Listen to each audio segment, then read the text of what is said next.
নমস্কার, ভিল কিচেনে সবাইকে স্বাগত জানাই। আজকে আবার আমাদের কলা বাগানে চলে এসেছি। আর কলা বাগানে দেখুন কি সুন্দর থানকুনি পাতা হয়েছে। এখান থেকে থানকুনি পাতা তুলবো আর থানকুনি পাতা দিয়ে দারুণ একটা রেসিপি আপনাদের সঙ্গে শেয়ার করব। আশা করছি আপনাদের ভালো লাগবে। আপনারা প্রথম থেকে শেষ পর্যন্ত সঙ্গে থাকুন। দেখুন পাতাগুলো কত বড় বড় হয়েছে, একবারে মুঠো ধরেই তোলা যাচ্ছে, একটা একটা করে আর তুলতে হচ্ছে না।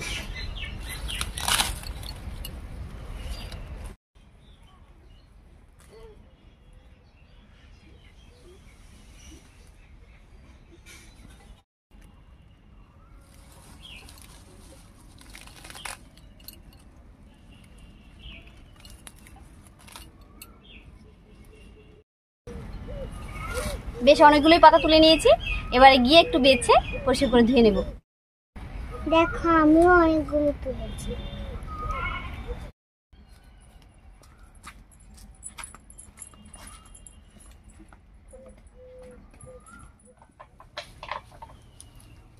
পাতাগুলো পরিষ্কার, বাছার মতো তেমন কিছুই নেই। এবারে ধুয়ে নিয়ে আসি। চলো মাম্মা, নাও তোমারটা নাও। থানকুনি পাতাগুলো পরিষ্কার করে ধুয়ে নিয়েছি, এবার একটু কুচি করে কেটে নিচ্ছি।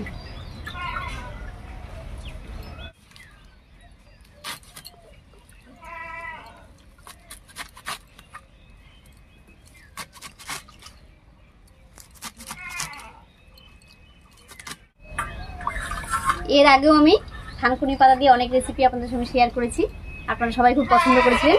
আশা করছি আজকের রেসিপিটাও ভালো লাগবে।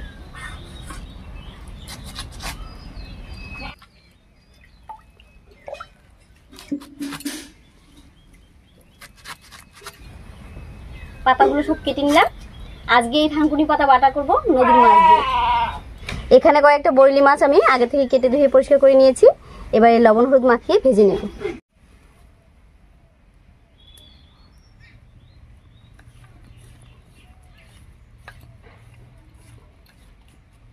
মাছ ভাজার জন্য উনুন জ্বালিয়ে কড়াই বসিয়ে দিয়েছি। এবারে কড়াইতে দেবো সরষের তেল।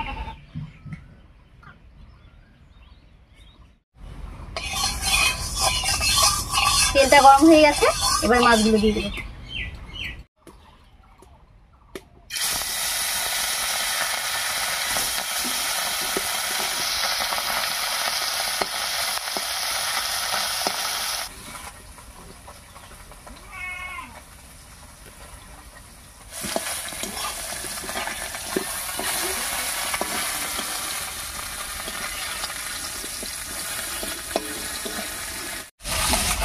নদীর এই ছোট মাছ দিয়ে বাটাটা করবো বলে মাছগুলো আজকে একটু ভালো করে ভাজবো।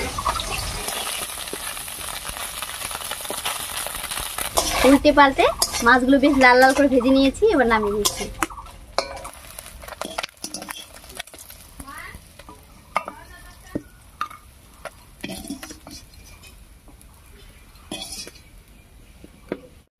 মাছ ভাজার এই তেলের মধ্যে ভেজে নেব কয়েকটা কাঁচা লঙ্কা।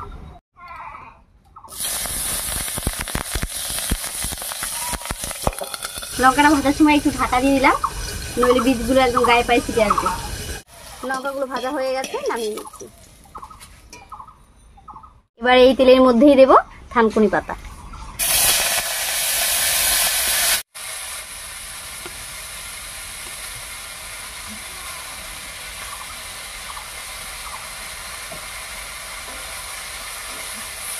এর উপরে পাতাটা দিয়ে একটু নাড়িয়ে নিয়েছি। এবারে দেবো স্বাদ মতো লবণ। লবণ দিয়ে ঢাকা দিয়ে দিয়ে ভাজা ভাজা মতো করে নেব। এতে করে শাকটা ভাজা ভাজাও হবে আর একটু সেদ্ধ হয়ে যাবে। বেশ কিছুক্ষণ ঢাকা দিয়ে রান্না করে নিয়েছি, এবার ঢাকাটা তুলে নিচ্ছি।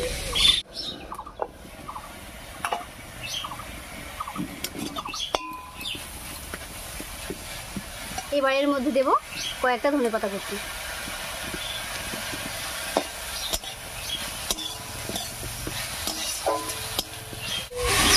এবারে আরো একটু রান্না করে থানকুনি পাতার মধ্যে যে জল আছে সেই জলটা শুকিয়ে নামিয়ে নিচ্ছি। থানকুনি পাতার অনেক গুণ আপনারা সবাই জানেন, তো নতুন করে আর কিছু বলার নেই। থানকুনি পাতা দিয়ে যে কোনো রেসিপি আমাদের শরীর স্বাস্থ্যের পক্ষে খুবই উপকারী। এই যে থানকুনি পাতাটা সেদ্ধ হয়ে ভাজা ভাজা মতো হয়ে গেছে। এবারে একবার শিল নোড়ায় নামিয়ে দিচ্ছি।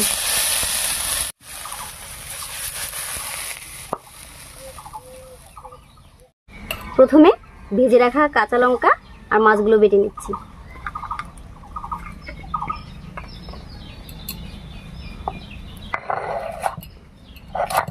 আর এই বাটার সময় কিন্তু জল দেওয়া যাবে না।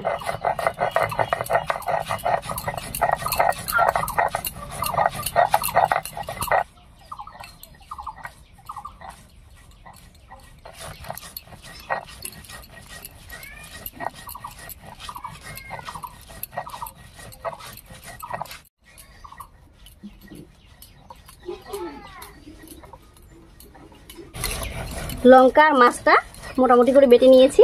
এবারে পাতার সঙ্গে মিশিয়ে আবার বেটে নেব।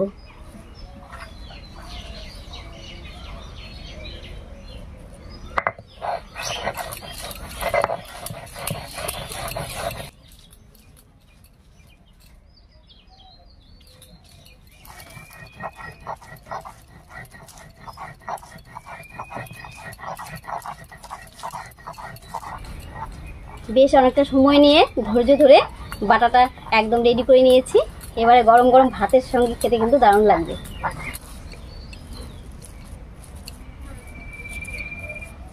নদীর ছোট মাছ দিয়ে থানকুনি পাতার এই বাটা, তার উপরে একটু কাঁচা সর্ষের তেল আর সঙ্গে একটু কাঁচা পেঁয়াজ আর লেবু দিয়ে খেতে দারুণ লাগবে।